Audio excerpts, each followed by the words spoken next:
Très ravie de vous retrouver pour ce dernier numéro du Journal de l'économie pour le compte de cette semaine. Et c'est parti avec un aperçu du menu. La BAD apporte son appui au plan de relance économique du Gabon. C'est à travers un financement de 1,5 milliard de dollars.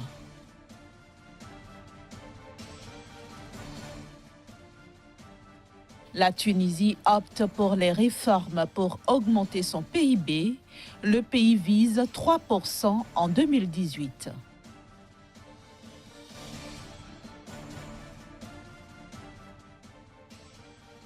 Enfin, le président américain Donald Trump entend renforcer les liens économiques entre les États-Unis et le continent noir.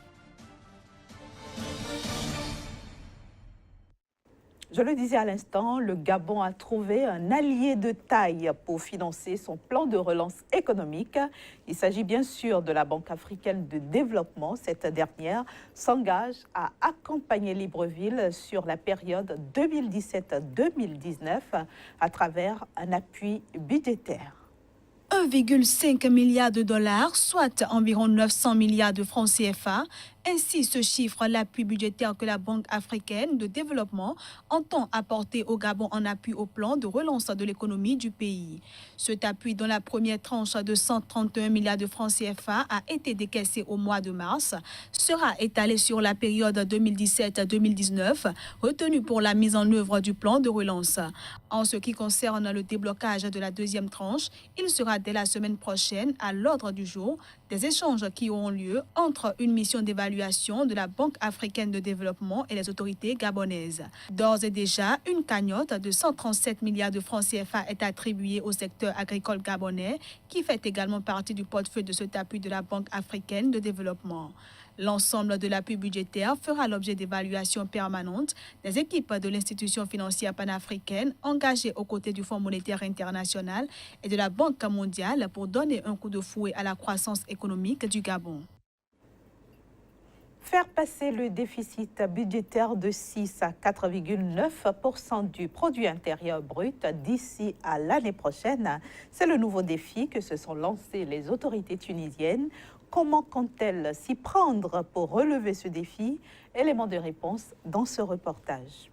La Tunisie envisage de faire passer son déficit budgétaire de 6 à 4,9% de son produit intérieur brut d'ici l'an prochain. Pour y parvenir, le pays compte tirer parti des réformes fiscales qu'il met en œuvre.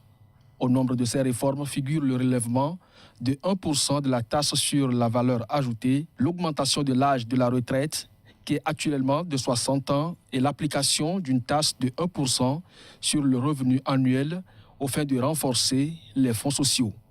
Des mesures qui se heurtent déjà au mécontentement des syndicats, comme la Corporation des avocats.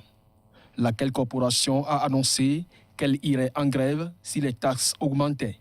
Pour sa part, le ministre tunisien des réformes économiques, Taoufik Radji, prévient que le budget de l'an prochain sera dédié aux réformes majeures qui ont été longtemps repoussées, notamment les réformes fiscales et celles du secteur public. Ces réformes devraient permettre au PIB du pays de progresser de 3% contre 2,5% cette année. Aussi, le pays compte plafonner son budget à 36 milliards de dinars avec des besoins de financement estimés à environ 10 milliards de dinars. Rendons-nous maintenant au Cameroun où le transport de la volaille reste interdit dans le département du Noun. Ceci conformément aux mesures restrictives prises par les autorités du pays dès le déclenchement de l'épizootie de grippe aviaire. La restriction reste de mise, bien qu'aucun nouveau foyer n'a été découvert dans le pays depuis maintenant 6 mois. Cette situation fait réagir des voix au sein de l'interprofession avicole du Cameroun. Ces voix réclament notamment la levée des restrictions afin de permettre aux aviculteurs de se relancer dans le bassin de production du Noun qui pèse à lui tout seul 80% de la filière avicole au Cameroun. Je le disais en titre, le président américain s'engage à travailler plus étroitement avec le continent africain lors d'un déjeuner qu'il a partagé mercredi avec les dirigeants africains à New York. Donald Trump a émis le vœu de renforcer les liens économiques entre les États-Unis et l'Afrique. Je suis très honoré d'accueillir ce déjeuner auquel se joindront les dirigeants de la Côte d'Ivoire, de l'Éthiopie, du Ghana, de la Guinée, de la Namibie, du Nigeria, du Sénégal, de l'Ouganda et de l'Afrique du Sud. Je tiens en particulier à remercier le président Condé qui représente l'Union africaine. Dans cette salle, je vois des partenaires pour la promotion de la prospérité et de la paix sur une variété de questions économiques, humanitaires et de sécurité. Nous espérons étendre nos partenariats économiques avec des pays qui sont déterminés à être autosuffisants et à favoriser les possibilités de création d'emplois en Afrique et aux États-Unis. Non aux pèlerinages religieux qui sont en général une occasion de bonnes affaires pour certains commerçants.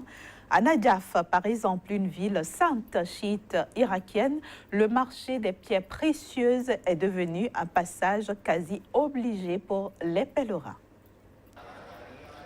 Dans ce marché bondé de Najaf, ville sainte à 150 km au sud de Bagdad, se vendent certains des bijoux les plus convoités du Moyen-Orient. Des visiteurs de toute la région et d'Asie y viennent acheter les célèbres bagues de la ville. Il existe de nombreux types de pierres précieuses. Il y a l'agate yéménite et le péridot. Il y a toutes sortes de pierres précieuses. Tous les jours, des milliers de pèlerins, principalement iraniens, viennent se recueillir au mausolée de l'imam Ali, au lieu de l'islam chiite. Et acheter une bague est presque devenu un rituel à part entière. Même si, lors de grands rassemblements religieux, leurs prix peuvent atteindre jusqu'à plusieurs milliers de dollars.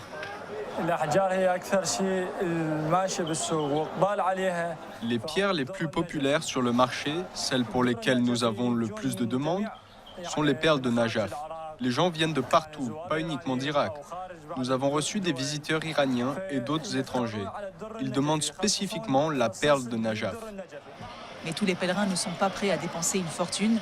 Sur les étals, des bagues importées de Turquie, Chine ou Thaïlande se vendent par brassée à 10 € la pièce. Certains bijoutiers insistent néanmoins à perpétuer le travail artisanal. Parfois, nous recevons des produits de Turquie et de Thaïlande et nous travaillons dessus manuellement. Mais les gens qui viennent de Bahreïn ou d'Arabie Saoudite, par exemple, ne sont pas intéressés par ces produits. Certains attribuent à ces pierres des pouvoirs spéciaux. L'onyx du Yémen peut apporter le pardon. L'émeraude, elle, apporte le succès. Pour certaines femmes, elles peuvent même les aider à trouver un mari. En tout cas, rares sont les pèlerins qui reviennent de Najaf sans une bague au doigt. Et c'est le moment de retrouver Casimir Pidjo pour le débat du jour. Bienvenue à vous, Casimir Pidjo, dans le journal de l'économie. Bonjour Inès. Alors, vous nous ramenez au Gabon pour parler des perspectives économiques de ce pays. Selon le FMI, ces perspectives sont un peu délicates en ce moment. Bien sûr Inès, il faut dire que le pays a du mal donc, à reprendre son économie après la crise économique qui a secoué le monde, notamment marquée par la chute du baril de pétrole à l'international entre 2015 et fin 2016. Donc, le coût du pétrole a chuté. Gabon, pays donc exploitant le pétrole, a eu du mal à reprendre donc son souffle économique depuis que le pétrole a retrouvé ses embellis. Et ceci vient s'ajouter donc une crise politique liée donc à la succession, aux élections présidentielles dans ce pays. Et le troisième facteur donc de la difficulté économique du pays, c'est la crise liée à la sécurité dans la région. Et donc tout ceci combiné fait qu'aujourd'hui le Gabon a du mal à reprendre son économie, selon donc le Fonds monétaire international. Le pays qui avait donc affiché des intentions de 3% de croissance pour le compte donc, de l'année 2017 a du mal à donc, atteindre cette performance. Et selon les documents du FMI, le Fonds monétaire international qui a fini une mission en août dernier, le pays devrait se contenter d'une croissance modérée de 1%. Alors, Kazmi Pedjo, il y a quand même certains signes qui montrent que l'économie gabonaise pourrait redécoller à court terme. Bien sûr, Inès, il faut déjà dire que malgré tout ce que je viens de peindre donc, en termes de tableau noir pour le Gabon, le Fonds monétaire international en mission a quand même noté une certaine progression, notamment au niveau du train de vie de l'État, au niveau des réformes, au niveau donc, du pays et également au niveau donc, des facteurs déterminants dans l'économie. Désormais, le Gabon ne compte plus trop sur le pétrole, enfin, à trouver d'autres mécanismes par lesquels il va falloir financer. Il y a également les matières premières naturelles telles que le bois et également le manganèse qui aujourd'hui font leur petit bonhomme de chemin au niveau donc, du pays qui pourront donc aider le Gabon à reprendre donc, son économie. À tout ceci s'ajoute déjà le premier sujet dont vous avez parlé. L'appui de la BAD. Qui tourne autour de 9 milliards de francs CFA et le FMI qui vient aussi en deuxième partenaire avec une enveloppe financière de près de 345 milliards de francs CFA. Tout ceci combiné fait aujourd'hui que on peut dire que cette croissance modérée serait juste de courte durée. Ça ne va pas trop durer au niveau du pays. Le pays pourra donc reprendre ses embellies économiques. Et je précise que l'appui de la BAD est précisément de 1,5 milliard de dollars, soit environ 900 milliards de francs CFA. Alors, Kazmi Pedjo, quels sont les efforts que les autorités gabonaises doivent accomplir aujourd'hui pour que le pays reprenne effectivement sa croissance de façon accélérée? Alors, la première donc, difficulté aujourd'hui, c'est la crise post-électorale. Donc, le pays doit tout faire pour retrouver donc, son équilibre politique. Ça n'a peut-être pas grand-chose à voir avec l'économie, mais la confiance des partenaires techniques et financiers repose sur la sécurité, la stabilité du Évidemment. pays. Et donc, un pays qui est en proie à l'insécurité ne peut pas donc, drainer les investisseurs. Et donc, Ali Bongo et les siens, le président donc, de la République et les siens doivent pouvoir trouver le mécanisme par lequel le Gabon doit retrouver son équilibre politique. Ça, c'est la condition sine qua non. Au-delà de ça, le pays doit continuer donc avec les réformes, notamment au niveau de l'agriculture, pour pouvoir apporter une plus-value, c'est-à-dire la transformation agricole telle que inscrite dans les plans de relance économique doivent donc poursuivre, et donc le gouvernement doit poursuivre les efforts dans ce sens-là.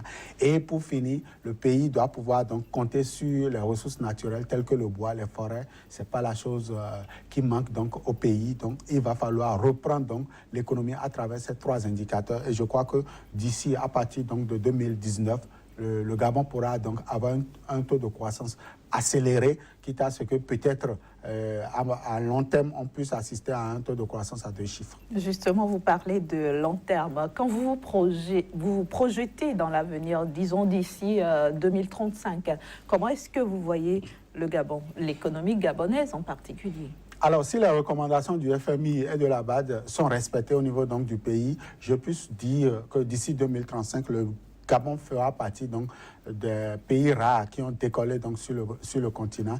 Le Gabon sera la deuxième locomotive de la zone CEMAC après donc, le Cameroun qui est aujourd'hui et qui reste la locomotive au niveau donc, de la zone. Et le Gabon pourra également être ce pays où beaucoup d'investisseurs viendront donc, poser leurs valises parce que le Gabon a beaucoup d'atouts naturels mais aussi a beaucoup de potentialités économiques pouvant permettre donc, aux investisseurs de pouvoir fouiner donc, un peu le sol le sous-sol de ce pays-là. Et donc, le Gabon, c'est ce pays où il fera bon vivre économiquement parlant si éventuellement le pays arrive à maintenir la pression au niveau donc, de la sécurité, que ce soit au niveau politique ou sous-régional. Je crois que le Gabon pourra donc faire parler en bien évidemment, sur le plan économique de lui. Alors, Kazmi Pedjo, nous pouvons rester donc optimistes pour ce pays-là. Très optimiste pour le pays parce que beaucoup de choses seront faites. En tout cas, ce n'est pas des embellis politiques qu'il s'agit ici. Il s'agit bien des indicateurs qui prouvent que le Gabon a la forte chance de reprendre son économie. Merci beaucoup, Kazmi Pedjo, pour votre analyse. Le prochain rendez-vous avec vous, ce sera la semaine prochaine. Toujours avec le même plaisir. Chers amis téléspectateurs, vous l'aurez compris, nous sommes déjà à la fin de ce numéro du Journal de l'économie. Retrouvez la semaine prochaine ma collègue Génial Afouda en lieu et place ici sur ce plateau. Et moi, je vous donne rendez-vous très prochainement dans un nouveau numéro du Journal de l'économie. À bientôt.